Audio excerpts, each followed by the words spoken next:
할렐루야, 반갑습니다.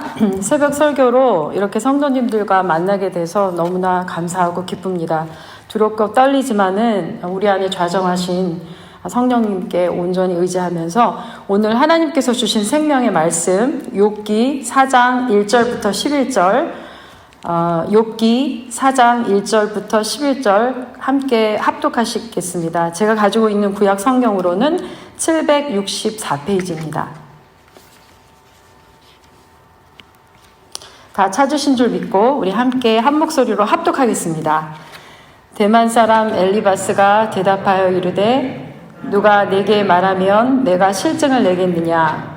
누가 참고 말하지 아니하겠느냐? 보라, 전에 내가 여러 사람을 훈계하였고 손이 늘어진 자를 강하게 하였고 넘어지는 자를 말로 붙들어 주었고 무릎이 약한 자를 강하게 하였거늘 이제 이 일이 내게 이름에 내가 힘들어하고 이 일이 내게 닥침에 내가 놀라는구나. 내 경외함이 내 자랑이 아니냐. 내 소망이 내 온전한 길이 아니냐.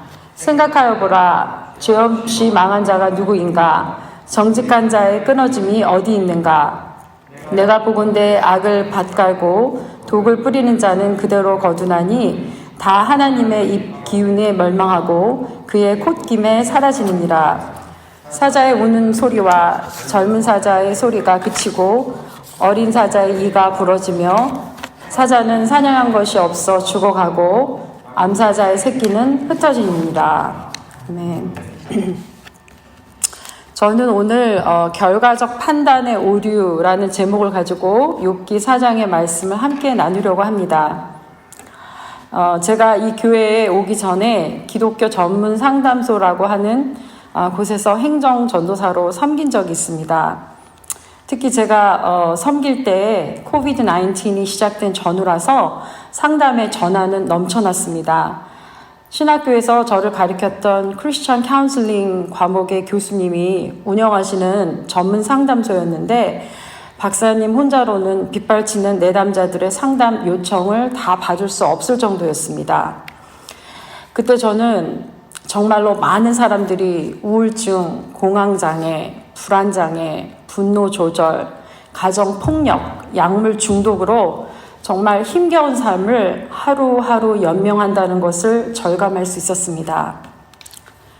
우리가 다 겉으로 보기에는 멀쩡하게 보여도 우리 내면은 고통으로 인해 빈 깡통처럼 부실하다는 것을 알게 되었습니다. 아직도 잊지 못하는 한 분의 내담자가 계셨는데 이분은 제게 큰 깨달음을 주시는 분이셨습니다. 교회에 다니는 집사님이셨는데 교회 치유 세미나 그리고 각종 프로그램에 열심히 참가하던 믿음 좋은 그런 집사님이셨습니다. 그러나 갑작스럽게 알게 된 남편의 외도로 행복한 가정은 산산이 조각이 나고 그 후의 삶은 분노와 불안 그리고 증오심에 갇혀서 하루하루를 지옥처럼 살아가고 계셨습니다. 자녀들을 생각해서 참자, 견디자 하고 이를 악물고 마음의 빗장을 꽉꽉 단단히 닫아버려도 어느새 증오, 우울감, 배신감, 좌절의 감정들이 스멀스멀 마음 밑바닥에서 올라와 정상적인 생활을 하지 못하도록 숨통을 조여왔습니다. 약을 복용하지 않으면 잠을 잘 수가 없었고 사람을 만나는 것도 무섭고 싫어서 대인 기피증에 시달렸지만 그보다 자신을 더 힘들게 했던 대상은 정말 의외였습니다. 바쁜 시간에 일부러 시간을 내어 신방 오신 목사님과 사역자들이 위로한다고 지당하고 거룩한 말씀을 펼쳐놓는데 위로는커녕 오히려 숨이 턱턱 막혀왔다고 합니다. 또한 고통 중에는 이런 책이 도움이 되실 거예요 라며 교회 목자가 가져다 준 책도 읽을 힘이 하나도 없었다고 했습니다. 그래서 교회는 실질적인 도움을 줄 수가 없구나 라고 판단해서 교회가 아닌 기독교 전문 상담소에 전화를 했다고 하면서 눈물을 절제하지 못하셨습니다. 저는 그분의 이야기를 처음부터 끝까지 들으면서 그리스도인으로서 그리고 사역자로서 마음이 몹시 무거웠습니다. 고통당하는 지체들에게 진정한 위로는 무엇일까? 지금까지 우리는 말씀과 기도 훈련을 빡세게 받았는데 왜 이런 영적 훈련들은 실제로 환난 중에 있는 교회 안 형제 자매들에게 전혀 도움을 줄 수 없는 걸까? 도대체 무엇이 문제일까? 우리는 분명 우는 자들로 함께 울라라고 하는 사도 바울의 권면을 실천하고 있다고 생각이 드는데 도대체 무엇이 문제일까? 라는 무거운 명제가 나를 짓눌러 왔고 저는 진지하게 고민하기 시작했습니다. 오늘 우리가 읽은 본문은 제가 고민한 명제를 말씀 안에서 다시 생각하게 하는 내용을 담고 있습니다. 먼저 본문으로 들어가서 살펴보기 전에 본문 4장의 현주소가 어디인지 한번 설명하기를 원합니다. 욥기라는 이 책이 굉장히 방대한 42장이라는 분량한 장편 지혜서죠. 그래서 신앙생활 오래 하신 분들 또 성경을 많이 읽으셨던 분들도 사실은 굉장히 좀 그 내용이 그 내용 같고 좀 헷갈리는 그런 지혜서임에는 분명합니다. 그래서 크게 서론, 본론, 결론으로 이렇게 세 부분으로 나누어 본다면 서론과 결론은 그냥 한두 장으로 축소가 돼요. 그러나 몸통 부분, 그러니까 3장부터 42장 초반부까지는 그 몸통 부분에 해당이 되는데 이 부분은 욥과 세 친구들, 그러니까 대만 사람 엘리바스, 수아 사람 빌닷, 나아마 사람 소발, 이렇게 세 명의 친구와의 담화로 뚜리 사이클로 연결되어 있습니다. 그러니까 엘리바스와 욥, 빌닷과 욥, 소발과 욥, 이렇게 세 번의 담화가 뚜리 라운드로 이렇게 나오게 됩니다. 그러나 마지막 친구 소발은 두 번만 나오기 때문에 마지막 담화는 생략되어 있습니다. 이런 구조의 틀을 가지고 오늘 본문을 보시면 성경을 읽으실 때 이해하기 편하실 것입니다. 자, 그럼 우리가 이 세 친구들을 좀 살펴볼까요? 우리가 가지고 있는 선입견 때문에 성경을 성경답게 보지 못하고 우리가 가지고 있는 생각의 틀에서 성경을 바라봅니다. 우리는 항상 욥의 친구들이 악인이다라고 생각하죠.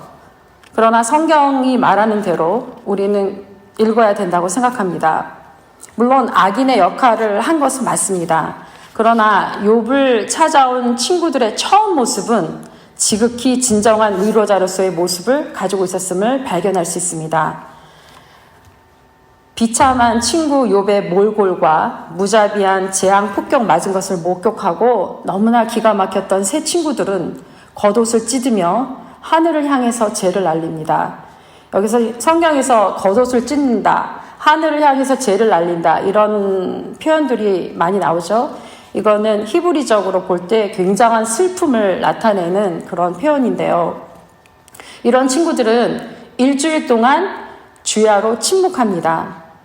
여기까지 세 친구의 모습은 우리가 추구하는 진정한 위로자의 모습임에는 틀림이 없습니다. 더욱이 친구가 역대급 환난과 재앙을 당했다는 소식을 듣고 재빨리 달려온 이 친구들의 행동 또한 진정한 친구의 모습이라고 생각됩니다. 그래서 일주일을 그냥 아파하면서 침묵합니다. 그냥 스토리가 여기서 끝났더라면 욥의 친구들은 정말 좋은 위로자로 남았을 것입니다. 그러나 오늘 엘리바스가 가장 연장자였기 때문에 입술을 열기 시작합니다. 그 전에 이제 3장에서 욥이 그 자신의 출생과 그 생일을 저주하는 장면이 나오는데요. 저는 이것을 하나님을 향한 원망이나 비난이라기보다는 그 자기 몸의 창궐한 악창으로 인해서 육체적 극심한 고통의 탄식이라고 저는 이해합니다. 오늘 본문에서 보면은 엘리바스가 3, 4절에서 이런 말을 하죠. 보라, 전에는 너가 여러 사람의 고통에 있는 사람들을 훈계하고 넘어진 자의 손들을 잡아주었는데 이제 역으로 너가 이런 역경을 당했구나. 그리고 7, 8절에 가서 보면은 보라, 죄 없이 망한 자가 누가 있냐? 정직한 자의 끊어짐이 어디 있어? 내가 보건대 악을 밭갈고 독을 뿌리는 자는 그대로 거두었어. 라고 얘기를 하고 있죠. 이 말을 한번 잘 생각해 보시기 바랍니다. 결국 너가 망했구나. 너가 하나님의 은혜에서 끊어졌어. 너는 악을 심었기 때문에 악을 거두는 것이야. 망하는 자들은 다 죄가 있어. 이렇게 말하고 있지 않습니까? 사랑하는 얼바인 우리 교회 성도 여러분, 지금 엘리바스가 범하는 오류는 무엇일까요? 한번 생각해 보세요. 단순한 그 판단과 정죄일까요? 판단과 정죄는 하나님만 할 수 있는데 엘리바스가 하나님의 자리에 서서 판단과 정죄를 했던 것이 오류인가요?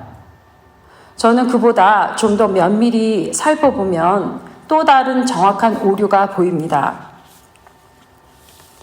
보통 이것을 보응의 원리라고 생각을 하는데요. 하나님이 성경에서 보응의 원리는 여러 곳에서 말씀해 주셨습니다. 예를 들면 하나님께서 의인은 번성하게 하시고 악인은 망하게 하신다. 이런 말씀 많이 들으셨죠?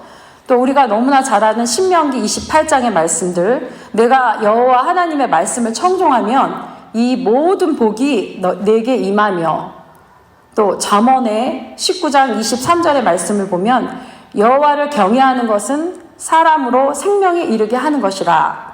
경외하는 자는 족하게 지내고 재앙을 만나지 아니하리라 라고 말씀하고 계십니다. 이 밖에도 성경 말씀에는 무수히 보응의 법칙을 설명하는 말씀들이 많습니다. 그러나 엘리바스가 하는 말을 잘 한번 살펴보세요. 엘리바스는 보응의 법칙을 말하고 있나요?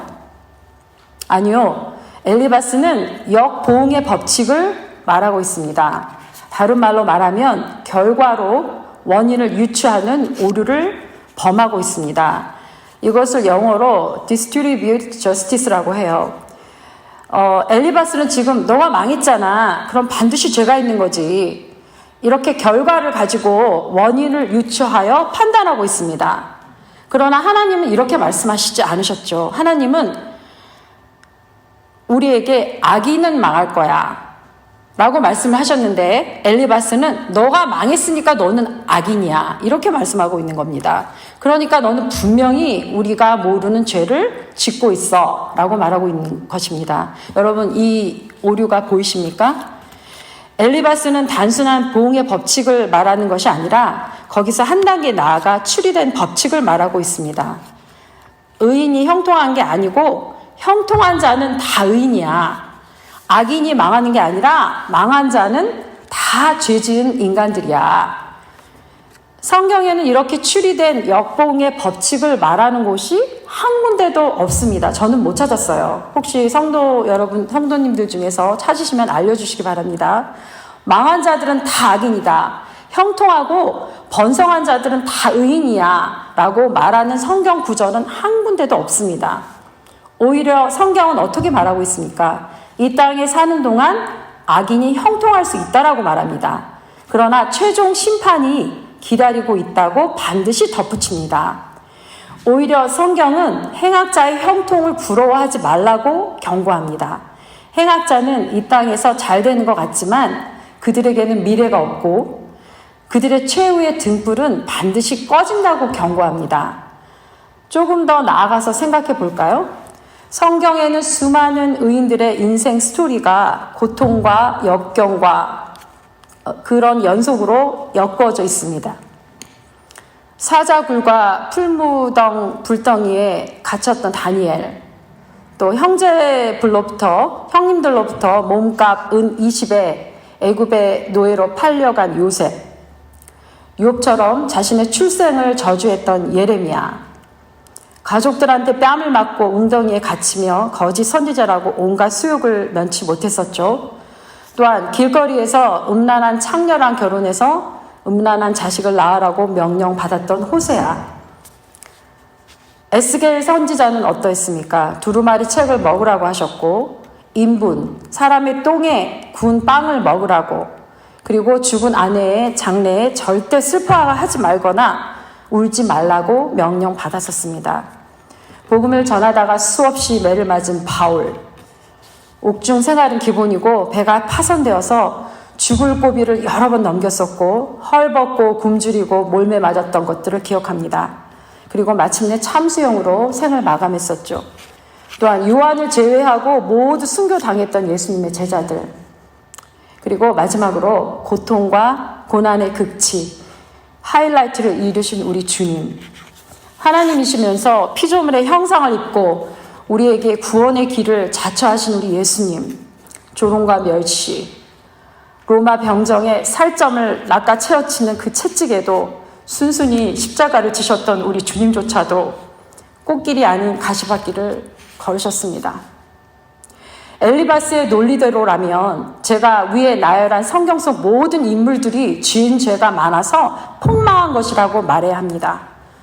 악을 밭갈고 독을 뿌려서 그대로 거두었다고 말해야 합니다.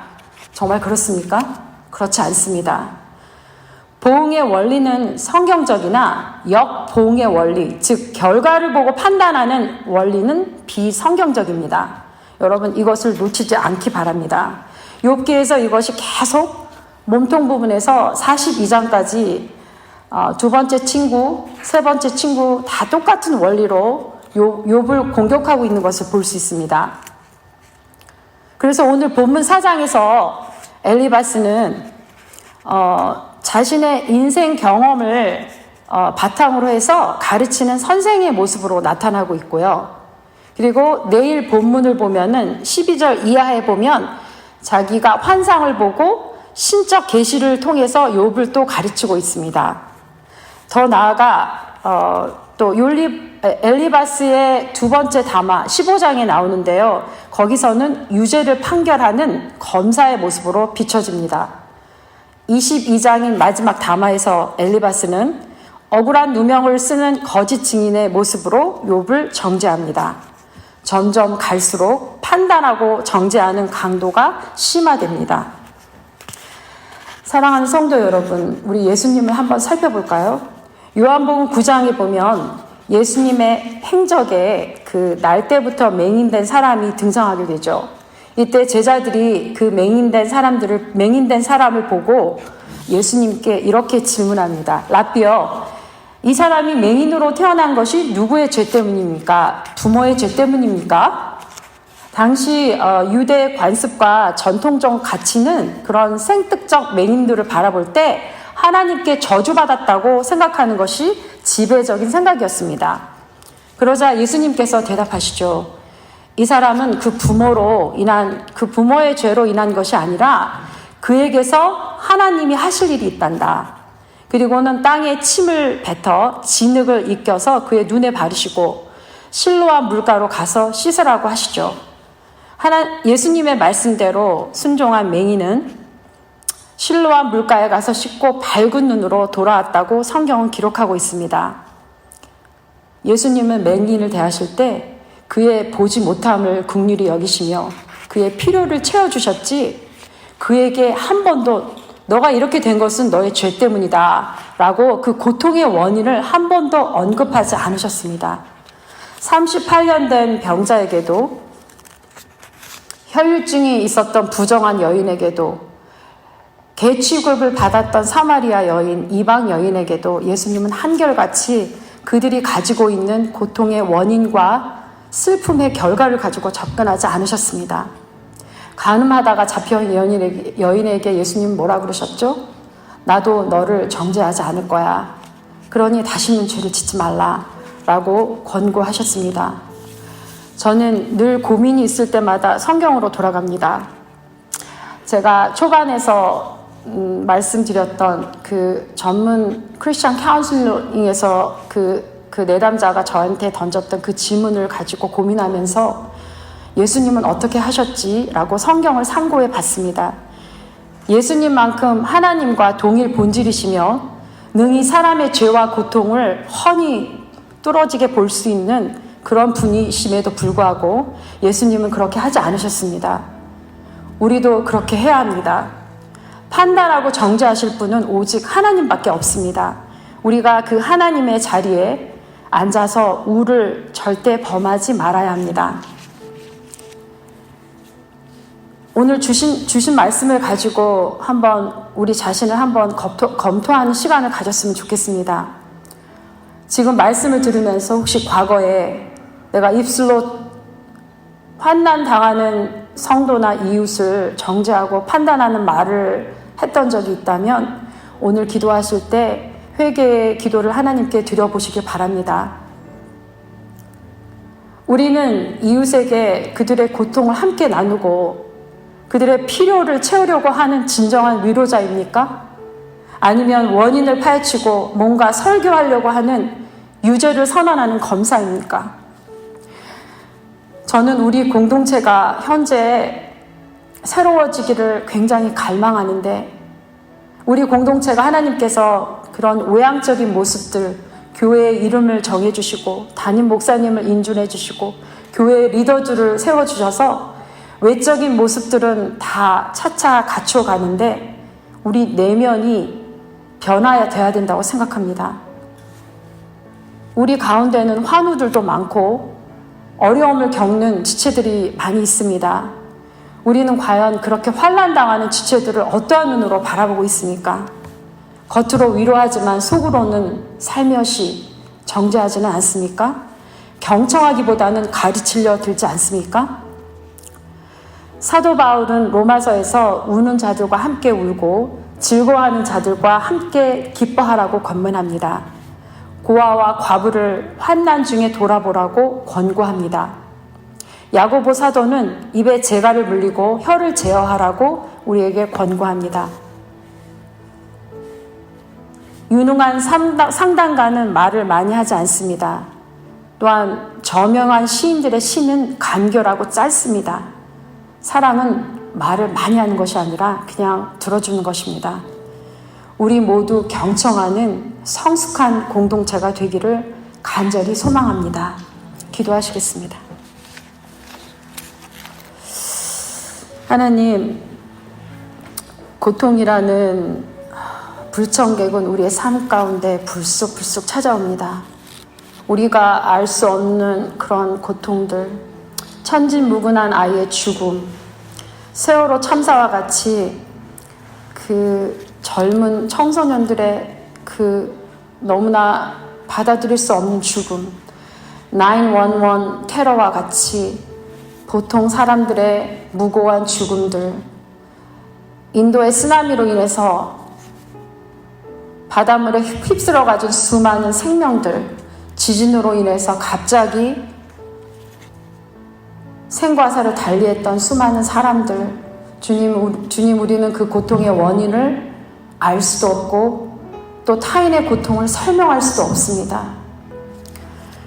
주님, 우리의 공동체가 환난당하여 제 가운데 앉아있는 성도를 바라보면서 안락의자에 편안히 앉아 설교하지 않는 우리가 되기를 원합니다. 예수님이 친히 보여주셨던 것처럼 고통 가운데 있는 자들과 고통을 함께 나누고 그들을 위해 진정 기도하는 자들이 되기를 소망합니다. 주님, 가르치기보다는 타인의 말을 경청하는 우리가 되기를 원합니다. 하나님, 우리 공동체를 한 사람 한 사람 성숙한 공동체로 세워주시고 우리 교회가 정말 하나님께 기쁨이 되는 영광 돌리는 귀한 공동체가 되기를 주님 그렇게 우리를 만들어 주옵소서. 오늘 주신 말씀을 가지고 오늘 우리 하루를 삽니다. 오늘 하루를 마지막인 것처럼 살되 영원을 바라보는 저희들이 될 수 있도록 아버지 인도하여 주시옵소서. 또한 이 설교를 방송으로 듣고 있는 우리 얼바인 우리 교회 모든 권속들 위해 하나님의 한없는 은혜와 사랑을 오늘 내려주시옵소서. 감사드리며 우리를 얼바인 우리 교회로 묶어주신 예수 그리스도의 이름으로 기도했습니다. 아멘.